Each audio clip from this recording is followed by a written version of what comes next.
So let's check in with people and see what questions or thoughts that they might have, other pieces of this story that they want us to unfold.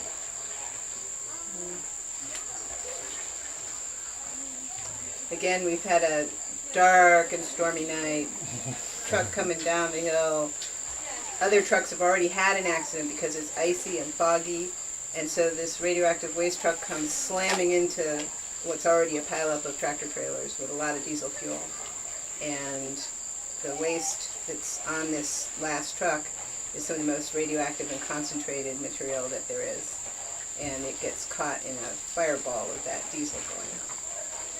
And so that's what we're talking about. How does that unfold? What are the steps that happen?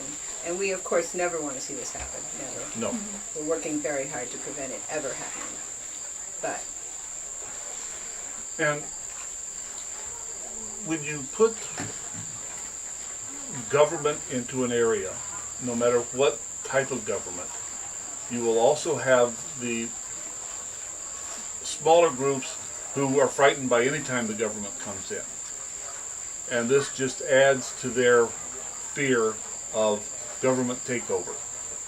The supposed tanks in Michigan woods, that's what is coming down. They're going to take over now that we've had this. And I was shocked to learn that there were people within FEMA whose job it is to mitigate that sort of conversation. Their job is to dissuade people from thinking that there are UN tanks in Michigan and forces arrayed offshore or in hidden bunkers that are going to take over this. This is just the government trying to help you get back to normal. And until government learns that their actions are what causes that sort of fear, we are going to have the same problems we have now with this accident, that people overreact and officials underreact. The NRC going, well, we've done the math, here it is, everybody's safe. Is it a matter of FEMA being simply an incompetent bureaucracy of ill-trained people that don't respond appropriately? Or is there another element to it where there's some social control built into this whole agency? FEMA is a bureaucracy. You said the right word. And bureaucracies are designed to perpetrate themselves and to make sure that they don't look bad. Mm-hmm. Anything other than that is secondary. Now, there are people within FEMA who are ready to go at a moment's notice and help people.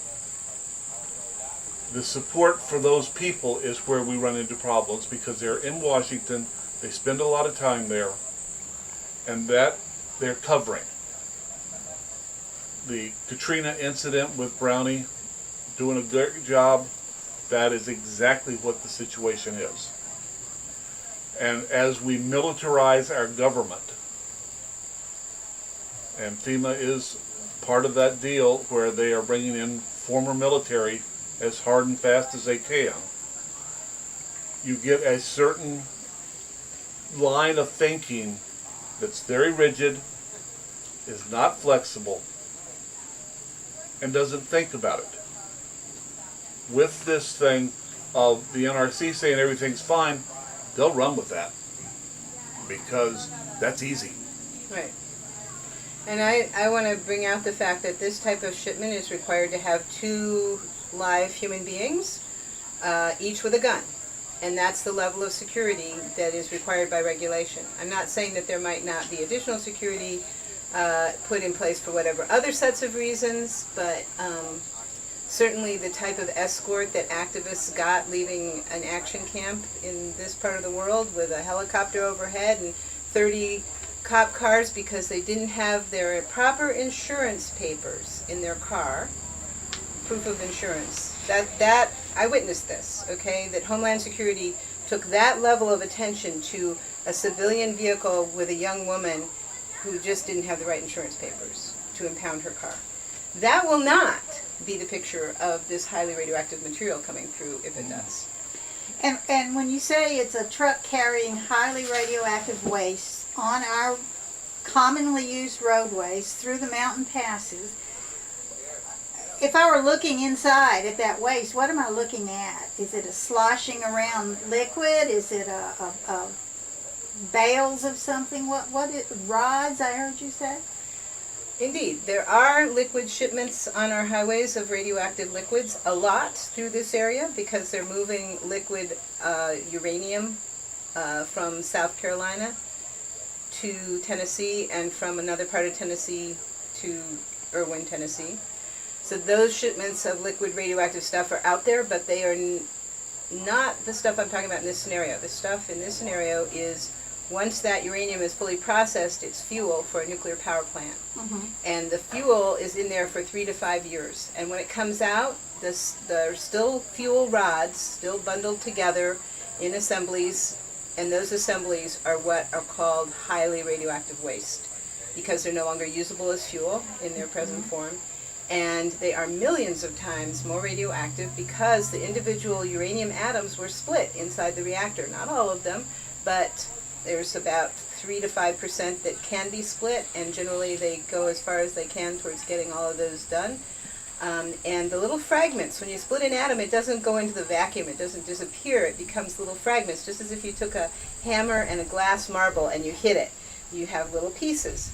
Those little pieces are elements like cesium and strontium and iodine and a whole alphabet soup of things that are the smaller elements that are leftover pieces of uranium, now millions of times more radioactive, putting out lots of thermal heat.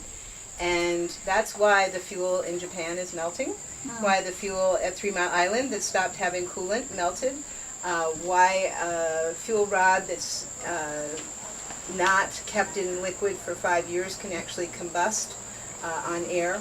So you would not typically find that quote-unquote fresh waste that just came out of the reactor core on a truck. It has to be in liquid for 5 years. Mm-hmm. But after 5 years, they put it in dry containers, and sometimes those dry containers are put on trucks and trains. So far, it hasn't happened that all of it's been moved. Only tiny fractions have been moved.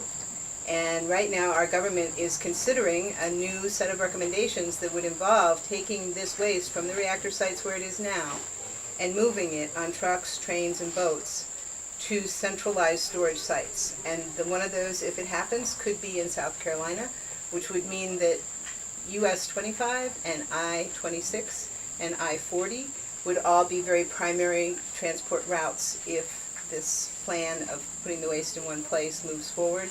And the place is in South Carolina because 2/3 of the nuclear power plants are north and either east or west or due north of here. And so the funnel of shipments would be coming down through Appalachia one way or another. Either 75, 26, 25, or 77. Those are all names of roads, and they're all the conduits that would come from the north to South Carolina. Sort of gives a whole new twist to the north-south relations, doesn't it? It does. And I cautioned people when I moved here in 1999, long-term career supporters of nuclear activities in South Carolina, I cautioned them that the types of programs that they were embracing would never be supported in the neighborhoods of the people who were promoting them. And this was specifically the plutonium fuel factory that they are attempting to build at Savannah River Site, promoted by a man at Harvard who lives in Massachusetts, who's now our science advisor in Washington, D.C. to President Barack Obama. His name is John Holdren, and John was a primary proponent of making fuel out of plutonium. And I cautioned the people in South Carolina at that time that John would never suggest that the fuel factory for plutonium fuel be sited in Massachusetts. That it's absolutely a hangover of this mentality that we dump on Dixie and that it's okay. Mm-hmm. Mm-hmm. And the truck drivers, are they aware of the danger, or are they wearing lead suits as they drive down the highway? Well, the particular shipments that I'm talking about of the irradiated fuel rods have a large shield, larger than the sides of the container, on what's the top when it's standing up. And when they lay the thing down to put it on a truck, that top end is pointing towards the driver. So the driver has the benefit of a much wider shield, much thicker shield than the people on the sides. And then there's the truck body and, the driver's inside the truck body. Where you run into radiation dosers for the drivers is in the inspections that they have to do. I believe it's at least twice in 24 hours, maybe more. And during those inspections, they have to crawl around and look at, the ways in which the container is anchored, and they will receive a higher dose during that time. So radiation is an ongoing issue with this stuff. There's really, it's a pesky thing. There's no stopping it. The Environmental Protection Agency had to set standards for the last site that was looked at to dump this waste permanently. And when pressed, they set standards for the peak dose, which is at 1 million years. 1 million years. They were extrapolating out what the dose people would get that far into the future as a matter of law. Because we sued them and said that 10,000 years wasn't enough.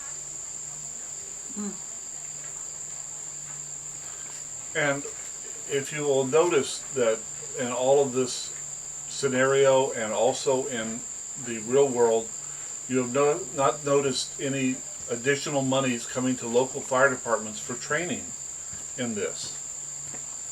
And when you consider that a lot of the fire departments in this area are volunteer, they're not going to be able to afford training, nor are they going to be able to afford being sick.